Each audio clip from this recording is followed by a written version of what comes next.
Yukbo, among dakong pagtahod sa Dios nga makagagahom nga nagbuhat sa langit ug sa yuta, tag-iyas tanang makita ug dili makita ang amahang langit no, ug siyang bugtong anak nga si Kristo ang nagpalansang sa krus alang sa kapasayloan sa mga sala, ug sa Dios Espiritu Santo ang espiritu sa kamaturan nga mao si Monsignor Camilo Sigil Sr. ang Alpha ug Omega, uban sa tanang mga balaan, sa mga kirubenes ug serafines, ug sa mga manlunda ug sa mga kalag, iyon man usab sa mga katawhan sa tibuok kalibutan, labi na sa nagsubaybay sa among YouTube channel, Facebook page ug website. Ang grasya ug panalangin sa Ginoo magabot kanatong tanan. Sa miaging pagpadayag, gisgutan didto ang pinadayag kapitulo 2 bersikulo 8 hangtod na sa 11. Karon atong hisgutan ang ikaunom nga bahin sa pinadayag ni Apostol Juan. Tumala pa sa pinadayag kapitulo 2 bersikulo 12 hangtod na sa 17. Nga nagaingon, ug ngadto sa manlulunda sa iglesia sa Pergamo, isulat mo kini. Mao kini ang mga pulong sa nagabaton sa mahait nga espada nga duhay sulab. Nasayod ako sa dapit nga imong gipuy-an. Sa dapit diin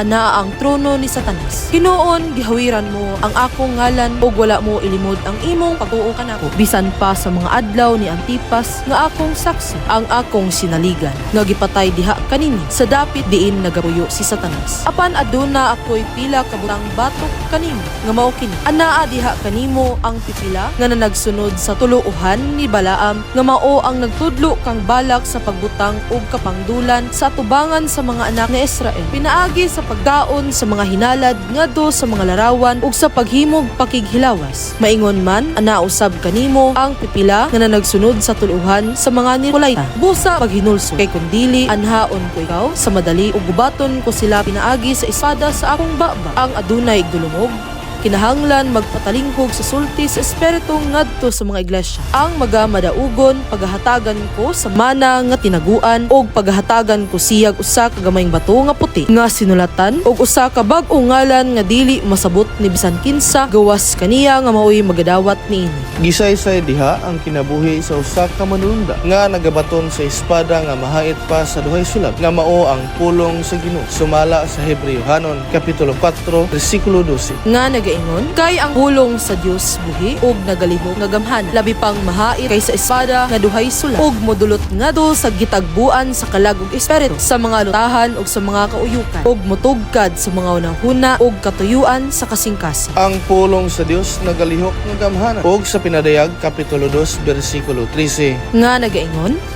nasayod ako sa dapit nga imong gipuy-an. Sa dapit diin anaa ang trono ni Satanas.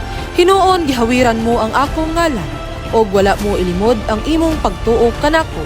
Bisan pa sa mga adlaw ni Antipas nga akong saksi, ang akong sinaligan nga gipatay diha kaninyo. Sa dapit diin nagapuyo si Satanas. Giklaro diha nga kini nga manulunda kon magpakatao og makig-uban sa mga tao, siya magpuyo diha dapit sa trono ni Satanas. Sa ato pa ang trono ni Satanas naa di ay dinhi sa yuta. Bisan si Ginoong Kristo iyang gitintal mahitungod sa iyang gingharian dinhi sa yuta. Sumala sa Mateo kapitulo 4 bersikulo 8 hangtod na sa 9. Nga nagaingon, unya gidala na usab siya sa yawa ngadto sa usa ka taas kayong bukid ug kaniya iyang gipakita ang tanang gingharian sa kalibutan ug ang ilang kahimayaan ug iyang giingnan siya. Kining tanan akong ihatag kanimo kung ikaw mohapa ug musimba kanako. Kini nagpamatuod nga kung nahigugma ka sa kalibutanong mga butang, ang imong gisimba si Satanas ug dili ang Dios.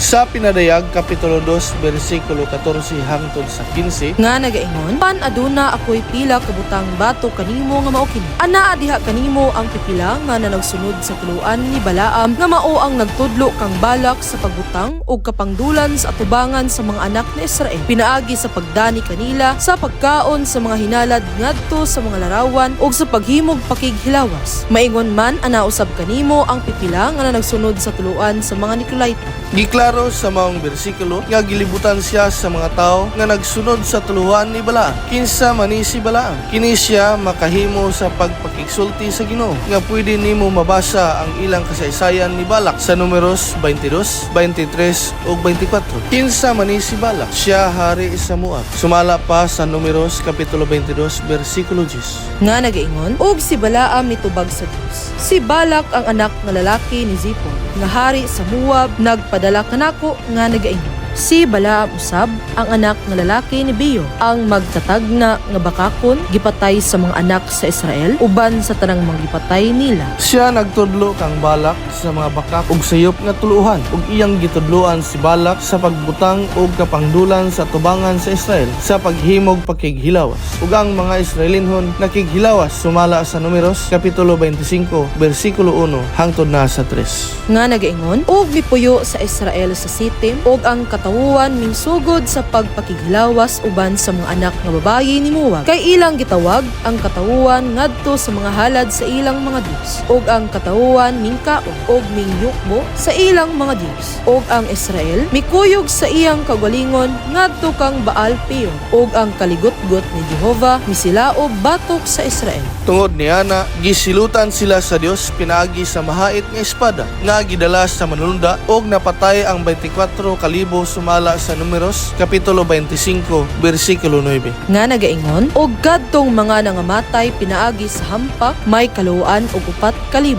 Sa gipasidaan diha sa pinadayag, usa kana kapag pahinomdom nga sa atong panahon mahitabo usab kana nga ang mga tao nga nagalibot niini nga manulunda puno sa pakighilawas. Usa niana daghan ang mga nag-ipon-ipon ra nga wala makasal. Usa kini kadulumtanan sa Dios. Sumala sa Deuteronomio kapitulo 23 bersikulo 2. Nga nagaingon, ang anak sa dili kinasal dili magasulod sa katilingban ni Jehova. Bisan hangtod sa 10 ka kaliwatan, dili sila magasulod sa katilingban ni Jehova. Kung nagsubay pa sila sa kabubuton sa Ginoo, ila untang gipaksal ang mahal nila sa kinabuhi nga nagalibot kanila ug nagsunod sa lahi nga tuluhan nga dili haom sa kabubuton sa Ginoo. Ug giklaro niya sa Pinadayag kapitulo 2 bersikulo 16. Nga nagaingon, busa pag hinusol kay kundili anhaon ko ikaw sa madali ug gubaton ko sila pinaagi sa espada sa akong baba. Nga iyang buhaton ang sama sa kaniadto ug iyang paghahampakon ug gubaton sila pinaagi sa espada sa iyang baba nga mao ang pulong sa Dios. Ug sa Pinadayag kapitulo 2 bersikulo 17. Nga nagaingon, ang adunay igdulungog kinahanglan magpatalinghog sa sulti sa espiritu ngadto sa mga iglesia. Ang magamadaugon paghatagan ko sa mana